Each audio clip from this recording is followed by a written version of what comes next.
मित्रांनो, वर्धा यवतमाळ नांदेड रेल्वेच्या सध्या आपण दिग्रजच्या रेल्वे ट्रॅकवर आहोत आणि साईडला पाहतो आपण की फायनल काम झालेलं आहे आणि आता हे फायनल अलाइनमेंटचं काम जे आहे त्या कामामध्ये आपण असं बघू शकतो की आता कामाला जी आहे मित्रांनो ती आपल्या गती आलेली आहे आणि या सगळ्या परिस्थितीमध्ये सध्या 7च वाजलेले आहे आणि 7 वाजल्यामध्ये आपण पाहतो की जे ट्रक आहेत आणि एकंदरीत कामाची सिच्युएशन आहे सकाळी चालू होती आणि या अलाइनमेंटमध्ये आपण पाहतो की जास्त धूर उडू नये किंवा फायनल स्टेजला असताना आपण पाहतो की यावरती आता मोठा गिट्टा येत असल्यामुळं इथं त्याचं फायनल पिचिंग ज्या वेळेला करण्यात येते तर त्यामध्ये मग कुठलाही म्हणजे याच्यामध्ये काही दोष राहू नये या हिशोबाने मित्रांनो फायनल सेटअप या आपल्या ट्रॅकचा सुरू आहे।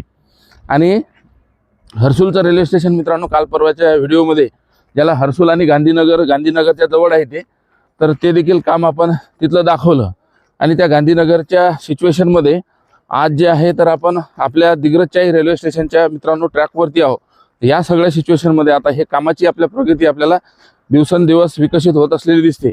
तर आता हा ट्रॅक आपला केव्हा सुरू होणार आहे हाच प्रश्न सगळ्याच्या मनामध्ये आता निश्चितपणे मित्रांनो हा ट्रॅक आपल्याला 2027 पर्यंत आपण या रेल्वेमध्ये बसणार आहोत आणि अतिशय ही आपल्याला आनंदाची बाब आहे कारण पहिल्यांदा विदर्भ आणि मराठवाड्याला जोडणारा हा ट्रॅक आहे। 27 रेल्वे स्टेशन यामध्ये असणार आहे आणि आता आपण 3-4 रेल्वे स्टेशनचं मित्रांनो काम पण दाखवलं आणि येत्या काही दिवसातच आपण पूर्ण 27 रेल्वे स्टेशनला जसं जसं कामाची प्रगती असेल त्या स्पॉटवर येऊन तिथं तुम्हाला माहिती आपण देण्याचा प्रयत्न करणार आहोत। येत्या काही दिवसातच मित्रांनो आपण दारवा आपली ही रोजचीच ब्लॉगिंग असते तर या ब्लॉगच्या माध्यमातून आज आपण जे फायनल अलाइनमेंटसाठी म्हणजे दर 10-10 मीटरला मित्रांनो ट्रक असलेले दिसतात। आता हा ट्रक पण इकडून आता येतो आहे म्हणजे माल आणणे माल नेणे हेच काम जे आहे ड्रायव्हर आपल्याला हात दाखवतात। तर सगळे आता आपल्या ओळखीचे झाले त्यांना माहीत आहे सर रोजच ब्लॉग टाकतात।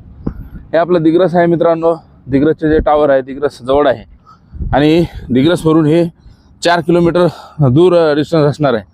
आता बरेच लोकांना वाटतं की हे दिग्रसचं रेल्वे स्टेशन आहे नाव मित्रांनो दिग्रसच असणार आहे परंतु इसापूर गावाजवळ असणार आहे। तसंच हे प्रत्येक तालुक्यापासून रेल्वे स्टेशन जे आहे मित्रांनो बसस्टँड सारखं नसतं कारण रेल्वेला कुठलाही अडथळा आला नाही पाहिजे त्या दृष्टीने ते असतं। तो आपला पुसद हायवे जात आहे तिकडे आपल्याला ट्रक पण दिसत आहे। तर मित्रांनो या ब्लॉगच्या माध्यमातून नेहमीच आपण तुम्हाला अपडेट देण्याचा प्रयत्न केला आहे। समोरचं आता तुम्हाला मी काम दाखवत आहे। हा तर मित्रांनो हे जे दगड आहेत तर या दगडमध्ये 911 चे आलेले आहेत। याचं टेक्निकल हे आहे म्हणजे इथं पटरी कशी बनणार तिथं किती वेट असणार आहे तर ह्या सगळ्या याचे इंडिकेटर असतात। तर याचा टेक्निकल जो अर्थ आहे तुम्हाला येत्या काही दिवसातच मी तो सांगणार आहे। आणि मित्रांनो फायनल अलाइनमेंट काय असतं हा पुसदला जोडणारा आपला जो आहे तर हा पूल आहे। तर फायनल अलाइनमेंट म्हणजे काम पूर्ण झाल्यानंतर त्याला मराठीमध्ये अंतिम सारेखन म्हणतो। तर ह्या अशा पद्धतीनं जे पिचिंग केलं जातं आणि जे दगड वगैरे भरल्या जातात या पुलाला आपण पाहतो। हा मित्रांनो दिग्रस मानोरा आणि पुसद इथं आपल्याला दिसत आहे की या सगळ्या पुसद रोडला जोडणारा आणि इथं त्रिकोण आहे म्हणजे एक रोड मानोरा बायपास जातो आहे। तर मित्रांनो हा पूल आता आपला पूर्ण झालेला आहे आणि हे काम आता फायनल अलाइनमेंटमध्ये मग जे आहे मी तुम्हाला सांगितल्याप्रमाणे आता या पुलावरूनच आम्ही चालतो आहे। तर अशा पद्धतीचं मित्रांनो हे फायनल अलाइनमेंट असतं। आणि आता आजचा जो ब्लॉग आहे मित्रांनो ह्या परिस्थितीमध्ये आपल्याला आवडला का हे तुम्हाला मी एकदा बोर्डही दाखवतो। दिग्रस मानोरा एक रोड आपला जो आहे ते गाडी येत आहे दिग्रसला जातो आहे आणि मानोरा आपल्याला या साईडला जाताना दिसतो आहे। हे दिग्रसचा पेट्रोल पंप।